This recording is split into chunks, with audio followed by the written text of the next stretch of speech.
মৰিব মাজৰ চেও খচালিৰ কামি চাৰিজন মানুহে কান্ধত তুলি নিব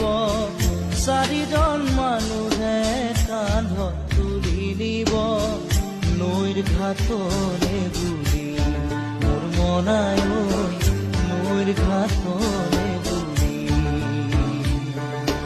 দেহৰ ভৰসা নাই বুজিছানে নাই